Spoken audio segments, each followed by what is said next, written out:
Hello and welcome back, my beautiful froggy army, to another video, and welcome back to the last and final episode of the Unstoppable fan project that I have been working on in partnership with the LEGO group. In case you somehow missed the first 3 episodes of our Unstoppable fan project, I'll give you a quick recap. We have been working on some pieces for a gaming room makeover. First, we made a froggy gaming backdrop, then we made a controller stand which came out amazing, and then we also made a little froggy collectible inspired by a plushie that I actually have IRL. And I ended off the last video letting you guys know that we were now going to be creating a little stand for him, like a little display stand, so we can put him on top of something and he's just gonna look super cute on it.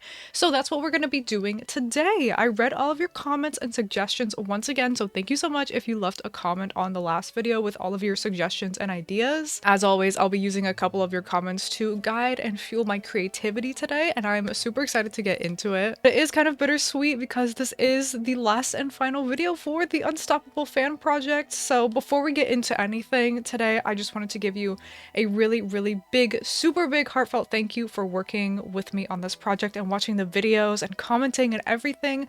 Thank you so much. But let's focus on the sweetness, not the bitterness, and let's just celebrate that this is the final video and let's make it a good one. So in case you don't remember from the last video, we are making a little display stand for my little froggy collectible inspired by Danny's, who made this video, and hers came out super cute. So we are going to kind of make like a mini version of hers, just like make it our own, and I'm going to use your suggestions and everything like that. I think that's all I really have to say right now. Let's just get into making the display stand. I have got some really good ideas from you guys, and I will see you at the end of the video just to talk through our final thoughts. Alright, so like I probably mentioned already, we're going to be making the display stand for this little guy. He deserves it. Oh my gosh, he has been asking me for a display stand for a while now, so let's give one to him. I'm going to use this green piece as the base, and this idea kind of came to me from Gabby's bunny, who had a bunch of great ideas. One of them being the second idea right here that says, because your froggy is standing on grass, a grass field with maybe some mini or other animals like bunnies, ducks,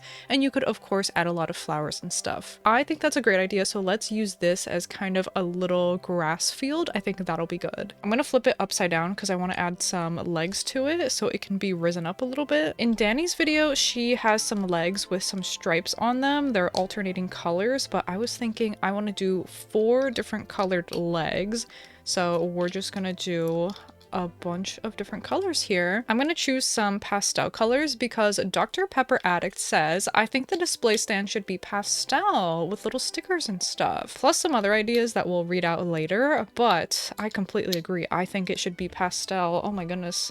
This Lego brick does not want to stay on. There we go. Next, let's do some pastel pink. And I think this is going to be really good too. And it's going to be kind of matchy with some of our other creations that we've already made, because I feel like we've kind of had these same colors going on in all of our creations. So that's good. All right, so there is kind of like the base portion of it with our legs looking really good. Now let's work on giving it kind of some sides and some walls and stuff like that for our figure, for our little froggy, or whatever we want to put in here. So I think I'm going to try using these pink ones first, and I'm going to try hanging them off the edge just a little bit, just because I think that'll look kind of cool. Okay, that looks good so far. I think I want to do one more layer, and since we wanted to go with kind of that grassy field meadow theme, let's use a different shade of green. I think I'm going to have this layer stick out a little bit too. I think it's just going to look double cool, you know? I'm only going to do the green ones on the front and back, just trust me on this. But I think for some added stability and support, I'm going to add this piece on the bottom as well for all of the legs to be attached to. So now we kind of have our base, but we need to jazz this up a little bit, of course. So of course, Gabby's bunny said to add the grass field with many other animals and lots of flowers and stuff. And then Dr. Pepper Addict also had the idea to make this pastel, which was great. And they also said that maybe we should add some little Easter eggs and 100% add flowers, because you can never have too many flowers, which I completely agree. And Leah French also says it would be cute to add little bugs flying around around that he's trying to catch. It could be anything from flies, butterflies, dragons, etc. So we've got animals, bugs, and flowers to add in here. Let's get to it. For the animals, these pieces actually came in the Lego Friends set. We've got a little bunny and a little kitty, so these are going to be perfect. I think I'm going to add the little kitty back here, just kind of hanging out in the back. So cute. Oh my goodness. Okay, and then I guess that means the bunny will go in the opposite corner. And then for some bugs, also in the same set were these little ladybugs, so we can add these into the mix as well. I think I'm gonna add one right back here, and then the other one closer to the front.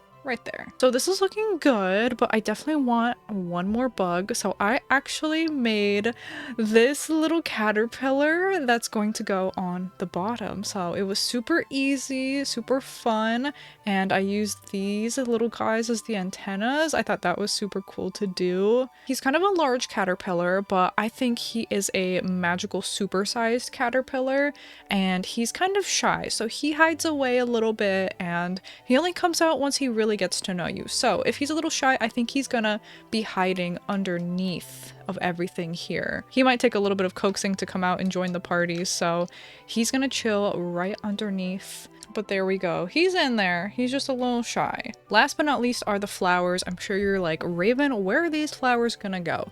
So we're gonna put them all on the field, and it's gonna be actually really cool. You'll see. So I'm gonna use all kinds of little pieces. We're gonna make a bunch of little flowers just like we did for the controller stand and add them all right here in the middle. Okay, I put together a bunch of really cute flower pieces, so let's stick these in. There we go. There's our little flower garden, looking super duper cute. We need at least one flower somewhere up here, right? So I'm gonna stick one flower here. And we have this itty bitty baby one that can go on the top of the bunny's head. So I'm gonna stick that right there so that the bunny has a little hat. Super cute. Okay, there we go. Now it's officially complete. So when we take our froggy to put him on top, it perfectly covers the flowers. And I think it's really cool because when the froggy is going to be sitting on top of the display stand, you don't even see any flowers at all. It's like very unsuspecting. No flowers here. No. Surprise! And then there's surprise flowers that you can find. So there's our little Easter egg. I thought that was cool. One final touch though, Cake Strife 7197 also said to add a bug to the frog's tongue.